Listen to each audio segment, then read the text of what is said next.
Hi, I'm Dr. Gemma, and welcome back to Cognitive, the Knitting Psychology podcast. Cheerfully and somewhat irregularly in business since 2008. Segments today may include what's on my hooks, needles, and spindles, a strategy, something I really like, put a lid on it, oh shoot, and blather. So sit back, put your feet up, pick up your knitting, crocheting, spinning, weaving, or dyeing, or any other yarny thing you're doing, and get ready to enjoy. Well, hello there, it's Gemma, and this is episode 291 of the new series of the Cognitive Podcast. And this one is called Oops, because that's what last week was. Everything kept going, oops. Your comments are very welcome. Please feel free to put them on the blog at cognitivepodcast.blogspot.com. And you can also put them on our group on Ravelry. Links are in the show notes for everything I'm about to say. And most people do comment at cognitivepodcast.blogspot.com, which is where the links are for this particular show, by the way. It's been a rock and roll kind of week trying to catch up because of last week's problems with the Audacity application. It just kept inserting huge gaps in the show, no matter how many times I re-recorded it.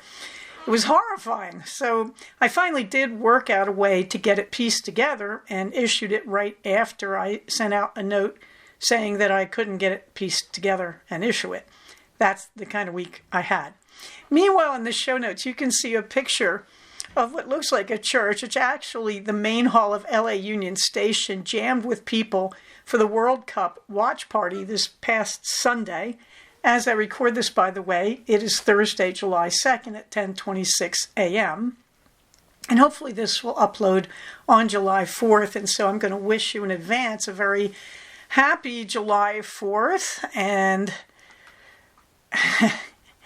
try to enjoy the holiday. Try to keep your mind on the spirit of the thing is what I would say, that holidays are important.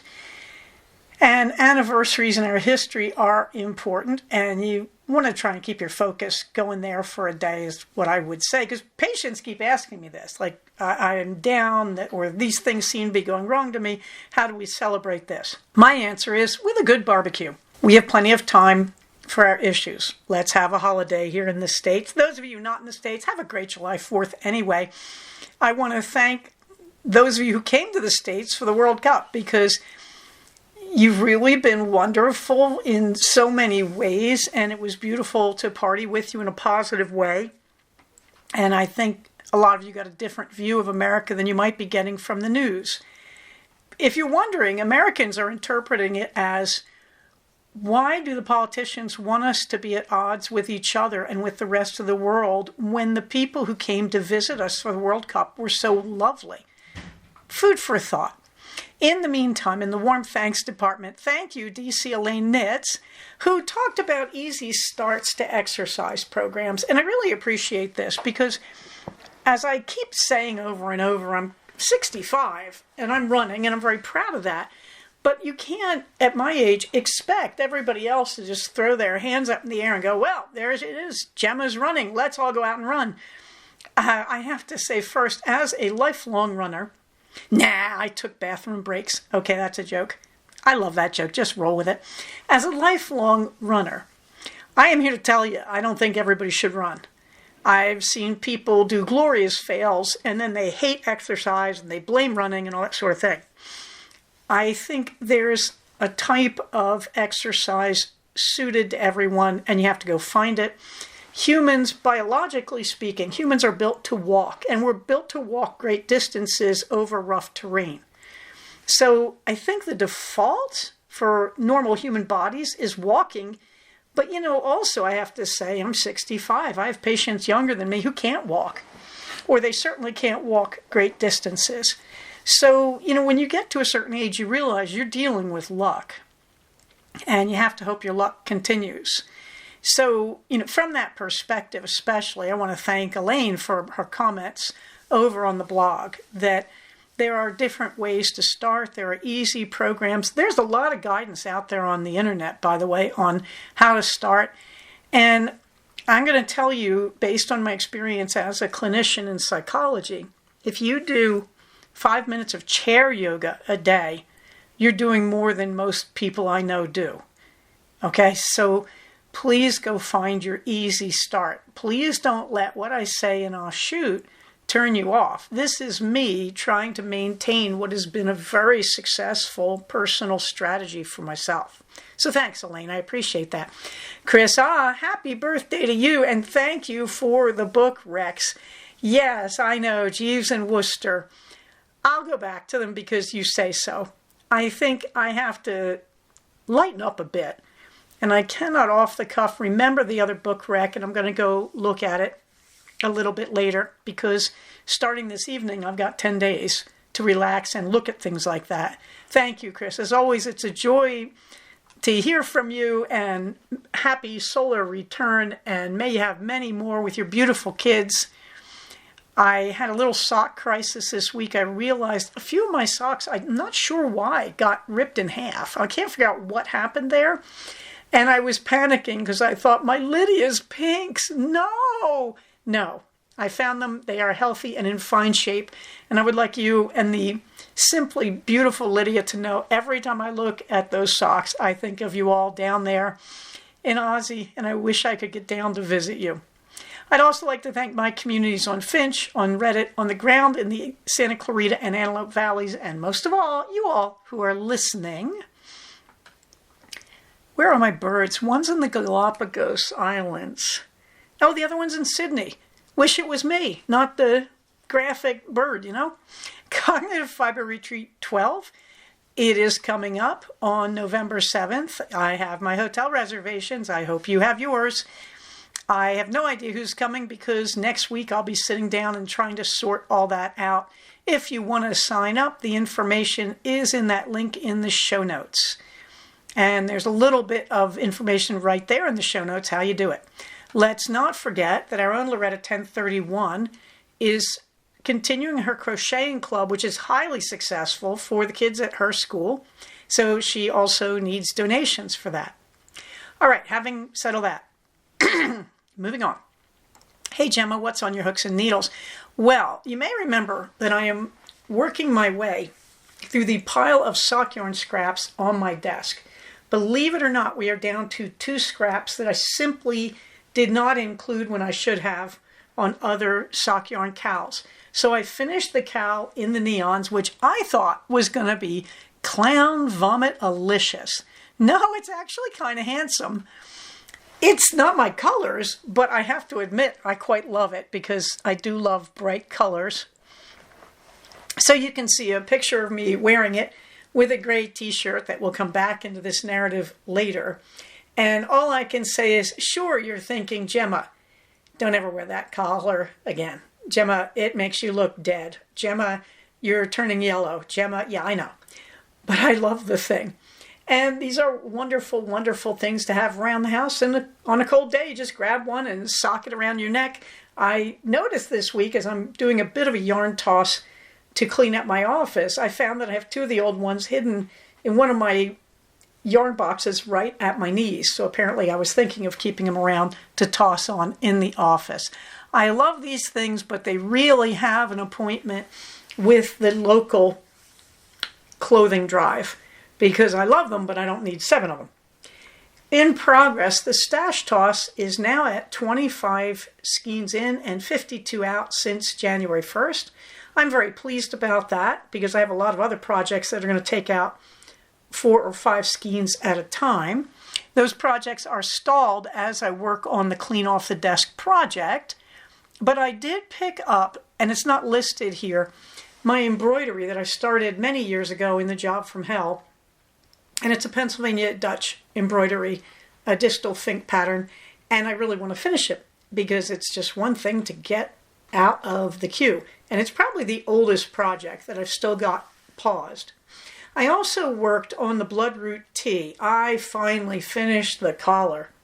What a bear. And boy, is it handsome. boy, the bloodroot looks great with the collar. I can see why she made the decision to do a sort of long collar and then fold it. And what I did was, typically when you do a hemmed collar like that, you do a round in purl stitch, and that makes it fold over. And then you go back to doing everything in stockinette. Well, the collar's in ribbing. So I can see why in the instructions she skips the purl row and just says fold it over, and then she says basically you tack it down, you sew it down. Normally with a hemmed collar, you do that purl row, the rest of the collar's in a stockinette, and when you fold it over, you do a 2-needle bind off by connecting it to the stitches that you picked up. You're at the back of the stitches, remember, you're inside the collar because you folded it. And you do that. And I said, okay, I'm not sure how that works with ribbing. So what I did instead, I folded it to the inside and I did the 2-needle bind off for about 5 stitches in the back, just in case this wasn't going to look good, you know, kids? And then I took clips and I clipped the collar down evenly all the way around, checking to make sure that if I folded a piece where I was looking at 2 knitted stitches, when I folded over, they were clipped on the inside to the corresponding purled stitches that were the inside of that row. So I clipped it all around with these little plastic clippy things.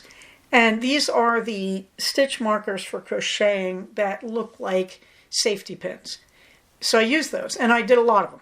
And then I worked my way around binding off in pattern. And now it was folded to the inside. So I actually turned this inside out to do this because I wanted to be looking at the inside of the sweater and carefully and very mindfully be finishing off. And what I wanted was to get to the middle, that is, you know, directly across from where I'd done the original 2-needle bind off for 5 stitches to tack it down with the knitting. And when I got directly across from that, I did it again. So I made sure that I was doing this evenly, and I was very, very meticulous about it, and it was worth it. So then I, again, did a 2-needle bind off with a few stitches directly across from where I started. And then I stopped doing the 2-needle bind off and went back to just a typical bind off all the way around. So what I got when I was finished, my sweater was inside out, my collar was folded to the inside, and it was tacked down with the knitting solidly where I first started the bind off at the beginning of the row and at the dead middle of the row. And I very carefully matched all the ribbing so that it would look even. From there, I just took a strand of the beautiful red yarn and I sewed it down. And it was very easy to do with those clips in place and with the tacked down parts. So this makes a big difference, and it was very enjoyable. And boy, you can't believe how it changes the look of the sweater. It's really, really handsome. I had the great joy of talking to our own Jasmine Knitmore this week, and she was pointing out is she done the body? She's very close to done the body, I think. And we were talking about this, and she was saying, oh no, I'm getting ready to start my second one, which blew my mind. She knits so much more quickly than I do. And you have to know in the background, by the way, she's making these gorgeous quilts. So, you know, Jasmine, it's who she is, runs a family, you know, and runs the household and volunteers at the school and makes gorgeous quilts. And oh yeah, finished this really lengthy sweater. I want to also thank Chris Ah, who's doing it. The last thing I saw from Chris Ah, she was saying, oh baby, this is going to be a long one. I think she was calling it the Elegant Project. Thank you for the reality testing, Chris. I really needed someone in my corner on this one. For Jasmine, it was like, la. Okay. Meanwhile, I am working on yet 2 more sock yarn cows. One is stalled. It's because it's in the bedroom on the project table in the bedroom, and that is the How Now Brown Cow Part 2. And then I started a new one, and I'm just about finishing it, but it didn't quite make it. This is the red, green, and blue Yes, the red, green, and blue cow. Can you guess what colors it is? I ran out of inspiration, but it is gorgeous. It's a very handsome cow. As you can see the picture in the show notes, we're very, very close to finish. I think I'm on the last little skeenlet. It's not going to be wildly thick, but it's thick enough because my other choice was this wild neon variegated, which I was going to put in it, and then said, no, it's this color is very quiet. And that red, green, and blue, I tried to start it, and it was too disruptive. So there is yet another one in progress. This also gives me a chance to go back to the quilting next week. Oh, I have so many things on my to-do list for my vacation that are going to be so much fun. Meanwhile, strategy. Well, I thought I would talk about recharging. And I think this is important. America is in this frenetic phase of you've got to live for your job, and the billionaires are basically trying to take away our homes, take away our free time. There's some very weird statements out there, like, one of them, I'm not going to name names, was saying, you won't own anything and you'll be happier. We'll take care of you. Yet we used to call that slavery, if I remember correctly. So, it is kind of disturbing when it goes to extremes like that. But I think when you get in among the normal people, I think people really aren't good at recharging. So apart from the billionaire craziness, I want to talk about just what you do. Okay, and recharging comes in a few formats. First, I would tell you, get a change of scene. Humans do get bored and restless. We do need mental stimulation, and sensory stimulation is a great way to do that. Now, you all know I've been pushing the distress tolerance skills from dialectical behavioral therapy for years.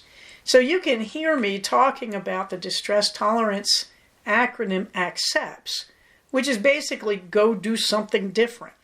And yes, that hits, if I go away from home, that hits on the activities skill. I'm doing activities I don't normally do, and it hits on the sensory skill. I'm going to see new things, talk to new people, and get new ideas.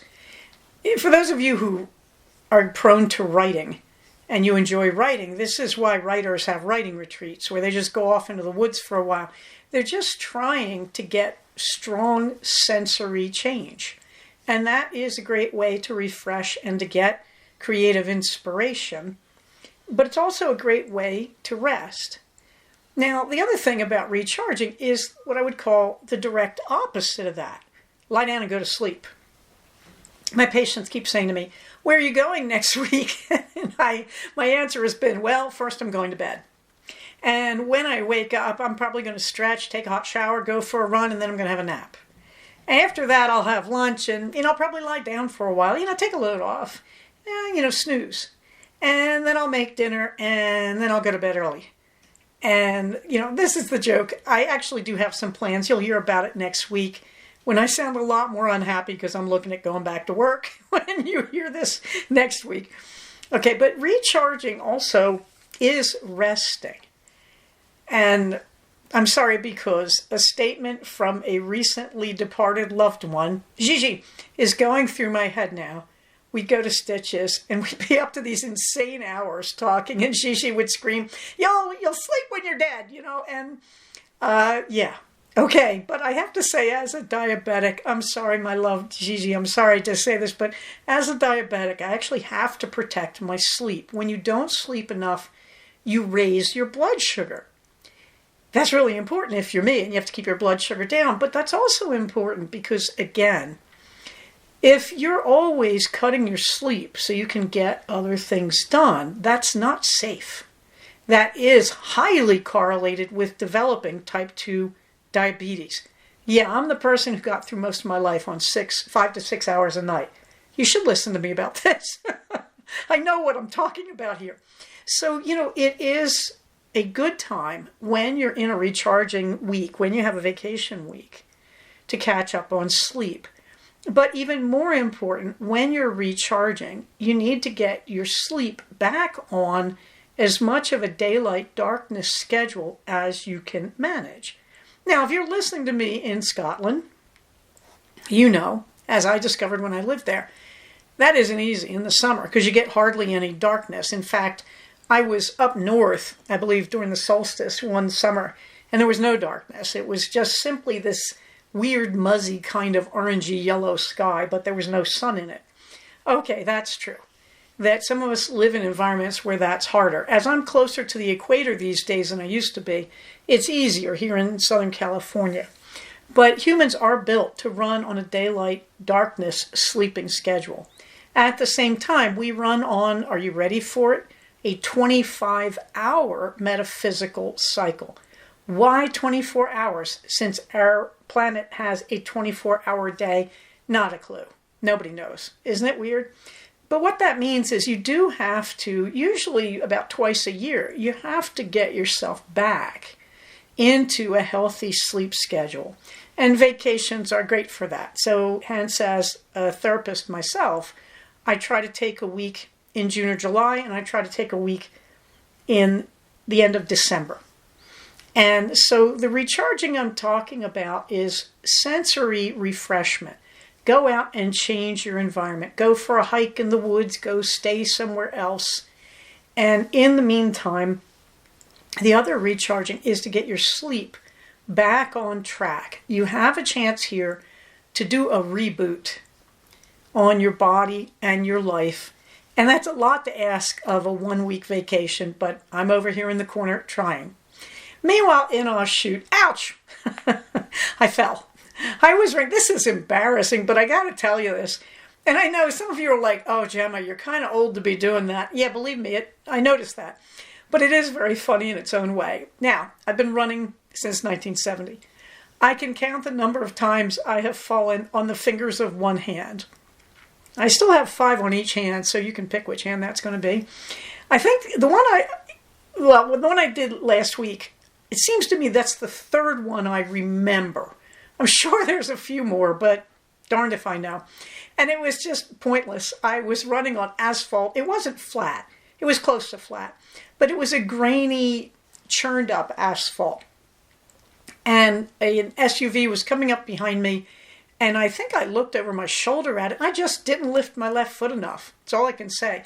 Either that or the reality that I try not to talk about with innocent people who don't know about this. But, okay, for those of you who know what I'm talking about, the demons reached up from the down under and grabbed my ankle because it's an ongoing battle I have to stop them from pulling me under.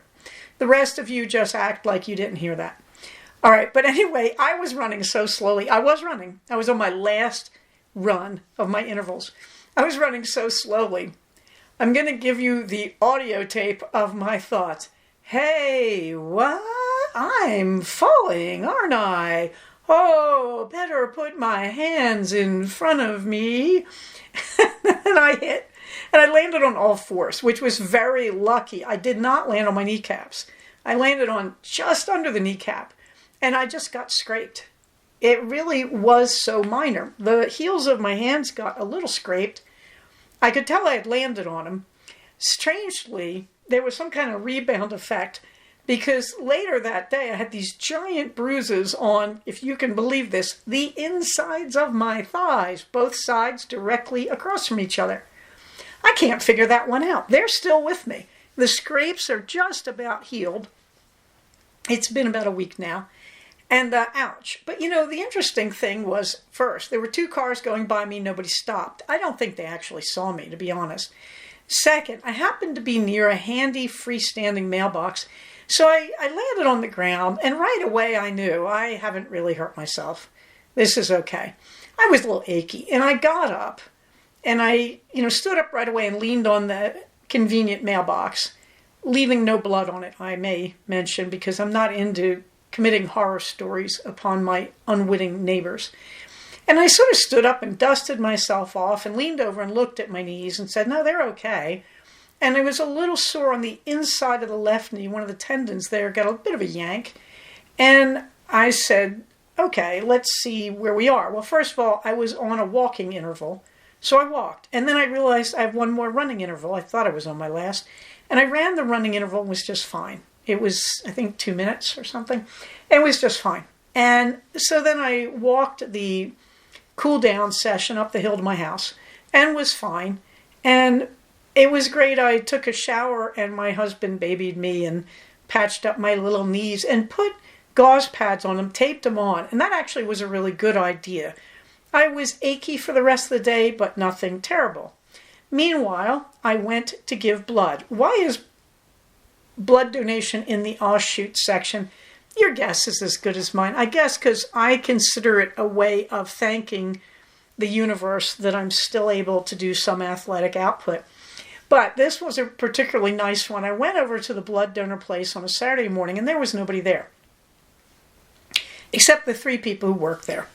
And one of them was new. And they let her do the interview and then stick me. Well, she wasn't new, and she missed. And she missed, and she missed, and she missed, and she missed, and she missed. She kept saying, I'm going to advance it. And she's digging this needle through my arm. And I'm thinking, where's the part where I say, have you ever done this before? And are you a phlebotomy tech, or where'd they find you? And at the same time, she was young, and she was horrified. And so finally, she pulls the needle out and goes, okay, I'm going to have to try a different vein. And I can tell by this point, the 2 others who I've had stick me before and are very experienced, they're kind of holding their breath. So while she has to put away the whole pack. I mean, there's a blood bag and tubing and 6 blood tubes with my name on all of it. No, it's all been ruined.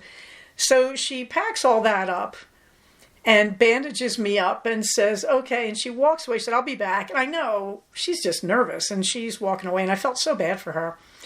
So one of the others comes up and is just chatting with me, and I get into, my son comes here every 2 weeks, and he gives platelets. He was just here yesterday.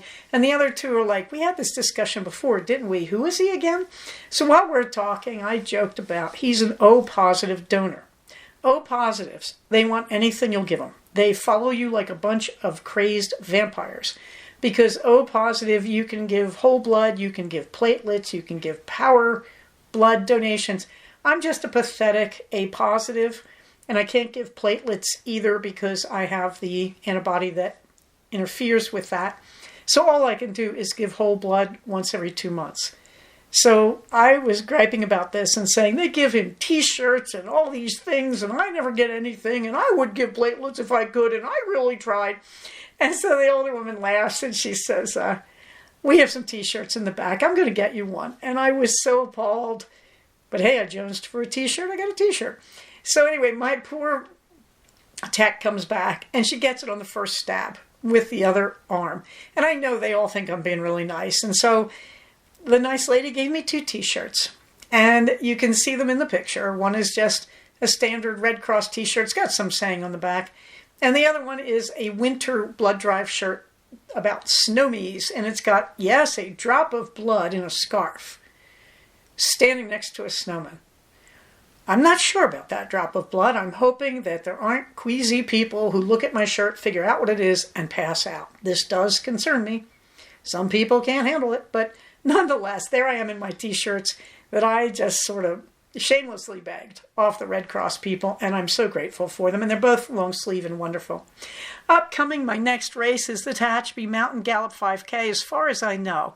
I may go searching this week for something July 4th-ish. The only thing I know of is up in Tehachapi, and I really, it's a very different politics from mine up there. And I want them to enjoy their July 4th, and I don't want to get into political arguments with them. I really think we all should have a good time. So I'll be looking closer to home. Yes, that's what I'll be doing. Because that one also, I think, is in another 48 hours. So I'm not going to go up there for that. At any rate, you can see the list of the ones I'm signed up for. In the Fluffy books, I am in the 4th book of the Enchanted Forest, I think it's called, series by Patricia C. Reedy, Calling on Dragons. I'm really enjoying it. The 2 middle books, the 2nd and 3rd books, not so much for me. But, the 3rd and 4th book are actually a pair that would have been too long as a single novel. You can see what she's doing. So when you get to the end of the 3rd book, it's a bit of a downer, but it's not desperate because the whole world is very lighthearted. So I'm listening to that at night to sleep. I finished Anna Lee Huber's book, A Bitter Cut. This is another Lady Darby, and it's okay. And then I realized I had skipped A Tarnished Canvas, So I went back to read that, and I'm reading that now, and I really like it, actually. I think it's one of the better entries in the series. Something I really like, I'm going to give you a quote. When the power of love beats the love of power, the world knows peace. Yes. Two climbers climbed the Empire State Building. Then they went up the antenna at the top, and then they unfurled a flag that said that. And there is so much irony in it, I can't begin. One was people on the state-censored news channel saying, we can't read it, it might be obscene, compared to the things that have been said on that same channel. There's more problems with this than I can tell you. And I'm not sure about those people. Apparently, as they were climbing down, he proposed to her. I think he actually knelt at the base of the antenna. And I believe they've been released under supervision or something. But, I really like this statement. And I guess if they felt empowered to do it and they haven't hurt anyone and it's a beautiful message and I hope it's still up there, good for them. But I think, as I was saying earlier with the World Cup, it's really been wonderful to see videos of people responding to just American culture as opposed to American politics. It's been wonderful to see people of different nationalities and races and creeds celebrating with each other. And as keeps being said on the internet, this is the power of love. Why are we letting people tell us that we can't get along based on created divisions such as race or politics or religion? So I really want to thank that couple, and I hope that's not too inappropriate, but they did it, and they apparently were skilled enough to do it, brave enough to do it. I can't imagine doing something like that. And I'm going to say it one more time from the bottom of my heart. When the power of love beats the love of power, the world knows peace. And once again, thank you to all the internationals who came to America despite it all and celebrated with us for a really interesting fortnight. Nothing much going on in Put a Lid on It and Green Fingers blather. Well, again, we're still in the quiet days of summer. So Saturday was the tired day of giving blood, which I've already talked about. And then the beloved son and I went down to the city, and he was trying so hard to make me happy, and I think I was trying so hard to make him happy. So we didn't do a lot of anything, but we got over to LACMA, the LA County Museum of Art, and we went to the Broad, which I keep saying wrong, it's contemporary art, and they have this wonderful dynamic cityscape built by a single artist called Metropolis, this cityscape. That's its name, not the artist's name, obviously. And they turned it on while we were there. And we found out there are 1,100 of these miniature cars running around it. And they're just going over and over this roadway. And there's also a train line, and it's going round and round. And there's my son doing his best to videotape it. You just can't. But there's also a picture from the top, from the balcony, so you can get a feeling for how big this thing is. And yeah, I know, I featured it previously. On Sunday, I realized that the last 3 days off, I had gone out with one or more of my boys, and I sneaked out alone. And it was great. It was really great. I just got on a train by myself, and I hooked myself into my Audible book of the moment, and I knitted on the Bloodroot tea. And I just took myself down, had a quiet sushi lunch where I discovered that, yes, I've really got to be careful. I'm eating things I didn't know were higher carb when I go out for lunches on the weekends. So I actually retooled that. I am working right now with MyFitnessPal to lower my carb intake because my weight had gone up. And that's good. My weight's very slowly coming down. Anyway, so it was a very peaceful day. And the boys ended it with me at our favorite Mexican restaurant. And then we all passed out at like 7 o'clock at night because pathetic, right? Meanwhile, you can see our community resources and you can see my calendar by the time you hear this.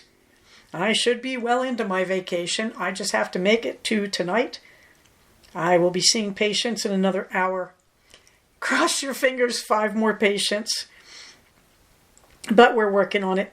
And Minerva gets the last word. There is Minerva. Now, what is she doing? Well, you may remember that several moons ago, I bought a beautiful, expensive box. It's actually a box-shaped, cushiony bed for Minerva from Chewy, I think it was. And it's beautiful. It's got lamb's wool liner. It's so nice. And she doesn't go into it. She leans against it sometimes. So this raises the question, what exactly is the bed Minerva wants? Well, we found it this week. You may remember last week I bought some bike shorts for running from Dick's Sports and put the bag on the floor while I was waiting to come back and unpack them and cut off the tags and everything. And Minerva found her own new bed. There it is. She is lying on a paper bag that is at the foot of our towel warmer in our bedroom next to my stinky running clothes. Now, Minerva's last word would be, if I fits, I sits. But it's more than sitting. Oh, yes, it is. She is lying on it and sleeping on it every day and every night. I don't have the heart to move it.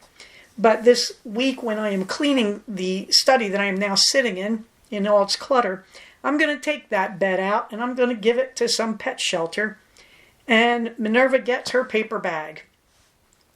Why would we do this? Well, look, it's no good if the cat isn't happy, is it? No, we try our best to make everybody in our little world happy. And Minerva wants a paper bag. And all I can say to that is, all right, in the community, we look out for each other's needs because we treasure our communal feeling. And that's more important than my ego about wasting money on a bed the cat won't sleep on. So when you're in a community and you work together to make everybody happy, the individual wins. And every now and then you might take a few bumps and bruises, but let me tell you, the good of the community is the good of the individual. Having said that, everybody, stay safe, take care of each other, and I will talk to you soon. Bye-bye. So we have come to the end of another episode of Cognitive. Please do not use this podcast to diagnose yourself. If you think you are having a mental health problem, please contact a licensed mental health professional. Show notes for these episodes can be found at cognitivepodcast, all one word, .blogspot.com. Episodes can be found at iTunes under the name Cognitive Podcast, but also can be found posted next to the show notes on the Blogspot page. Thank you so much for listening. Everybody, stay safe, take care of each other, and I'll talk to you soon. Bye-bye.